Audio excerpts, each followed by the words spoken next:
to Point of View. Today I'm driving an Audi A4, the B8 model. This was the choice of people who just wanted something more than a Passat or a Mondeo. This particular car is the 2009 version. The B8 was produced between 2008 until 2011. Then the facelift came along and it lived up to 2014, 15, something like that. This car has the 2-liter petrol engine with the QUATTRO all-wheel drive system, 155 kilowatts and a perfect service history. I will talk about that more later on. Ooh, check out that Subaru. Oh, it made a nice noise as well. Now outside, this design, some might say it's a bit boring, but it's tasteful. It's becoming quite old now and the design lives on. There's nothing wrong with it, and even in 2017 it still looks modern and good. This car has the S-Line package, which means that on the outside you get some sportier bumpers, bigger wheels, S-Line badges, and yeah, that's about it. But it does change the look of the car. It's not like the M package on BMWs. It doesn't change the car completely, but it just gives it more a contemporary sporty look.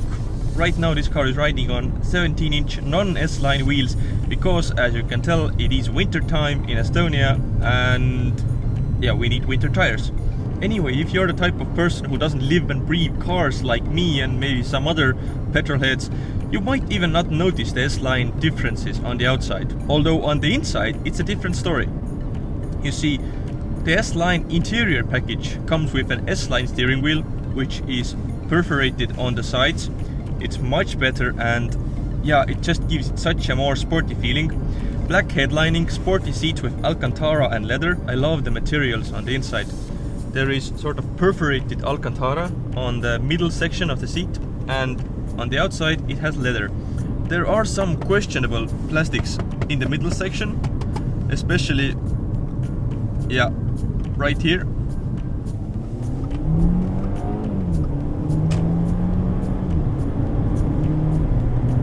Now, most of the options offered on today's A4 were basically available on the 2008, the B8 A4. I'm talking about cruise control, which is adaptive, blind spot assist, lane assist, Audi braking guard, adaptive headlights, stuff like that. Basically all of the options have gotten a little bit more intuitive, safer and easier to use, but all in all they were available on those models. This one doesn't have nothing in the safety kit, but it does have keyless entry, electric boot, Bang & Olufsen stereo, and basically all the options you need in a day-to-day basis. Nowadays you can get a good A4 for 10,000 euros. Back in the day they were expensive, optioned out. You're looking at maybe 50 or 60,000 euros.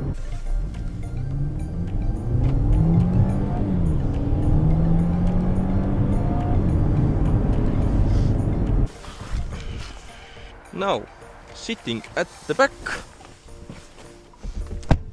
this is my driving position. I am 178 centimeters tall and there is some leg space. Audi has made some creases in the seats, so you can rest your knees there, but yeah, there's not much room, let's just say that. Materials good all the way. Bang & Olufsen speakers right here.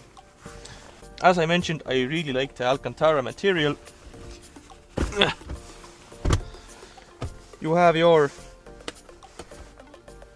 at least I think, you have your cup holders here, which can be folded away. Now the seats of course can be folded down, 2 at a time and then 1 at a time, and of course you do have a ski hatch, which is convenient. Now let's take a look at the boot. No foot stuff going on down there. The one thing I really hate about this is that when you drive a car that doesn't have an electric boot, you just feel such a peasant. Anyway, let's take this thing out of the way. there is plenty of space for all of your needs. My stuff is in the way, as you can tell. My drone, my camera gear. Yeah, no problem here. But there is one very annoying problem. And it's this thing here. In the BMW 5 Series and some other expensive rivals, if you open the boot, this thing goes up. But for example, if I close the boot right now, this thing stays right there, you see? And that will be annoying, because if you step inside and start the car, oh wait, you see? That thing stays there. Now there is a simple solution for that problem. You just put the cover here, but if you don't have fully tinted windows, everybody can see your stuff and maybe want your stuff. You see where I'm going? Now this car does have keyless entry. A nice key feels solid in your hand. All the doors have sensors, which means you can just walk up, the car will open, and to start up you don't need to put the key here, which is where the key would normally go. Just put the foot on the brake and the start button is here. And it fires right up. I hate this weather. Anyway, before I drive on and talk about the driving capabilities of this car, I have to mention the Bang & Olufsen stereo, which is not the same in the A6 or A8. You don't get rising speakers, which is sad, really. And the drawback is that the sound quality, well, it's not that good. Anyway, onwards. This car has basically the GTI engine, a 155 kilowatt 2-liter petrol turbo with the Quattro all-wheel drive, and the S-Tronic, which is basically a DSG. This is the 7-speed DSG version, which should be more reliable. It does have flappy pedals on the steering wheel, so you can feel like a rally driver if you want to. And to be frankly honest, it works perfectly well. Obviously the DSG gearboxes have gotten faster and better and more reliable, but as it sits in this car, it's not bad. Just look at the down changes. I'm in 6th right now, 5th, 4th, 3rd, 2nd, and full throttle. Definitely not as responsive as a brand new Cupra, but you can't expect it to be that good. And now the engine. There is plenty of low down torque. I like the sound of it. When you are just cruising along, there's not much sound coming inside the cabin, but when you floor it, you do hear that nice 4-pot sound. All of the engines and drivetrains, except the manual, I think, have their own faults. The DSG, of course, you know, the clutch can go, the mechatronic unit is stupidly unreliable. In this car, both of them have been changed about a year ago. Actually, the factory offered a really good discount because this is a low mileage car. It's done roughly 131,000 kilometers, so there was a really good discount, but it still was an expensive job. And now we come to the engine, which has a oil burning using issue. And the factory states that if your car uses 1 liter of oil for 1,000 kilometers, it's still okay. Really? Is that okay? No, I don't think it is. If your car uses a liter of oil for 300 kilometers, then you are in the shitter. It is a really expensive rebuild, and I mean really expensive. And guess what? The rebuild has been done in this car as well. The engine is silky smooth, it doesn't use any oil, and again, factory just helped out a lot. If I'm correct, the job was done after warranty, and the owner of this car who did the repairs, he actually really paid for the labor, and all of the parts were basically covered by Audi. And not by Audi Estonia, Audi as a general.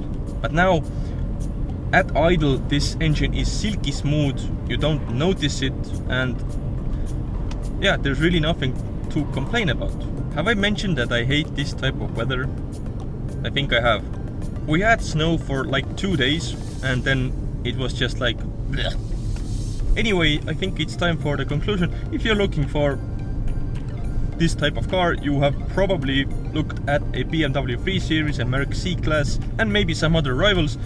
They are all good in their own way, and just like this car, they have their faults. When you're buying a car like this for, let's say, 10,000 euros, just get one that has a really good service history.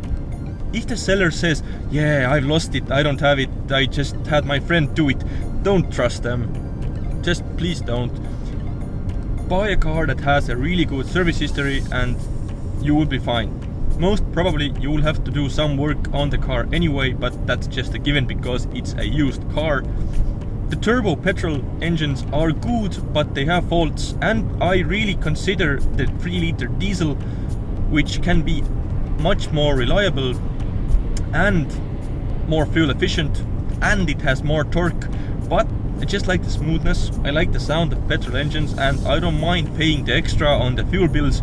But considering all the bad things wrong with this engine, maybe the 3-liter diesel would be the better choice. I don't know, it's up to you. It's really up to you. Thank you for watching, I hope I made some of your decision making easier, and yeah, stay tuned, there will be new videos coming soon, and yeah, see you again guys, bye!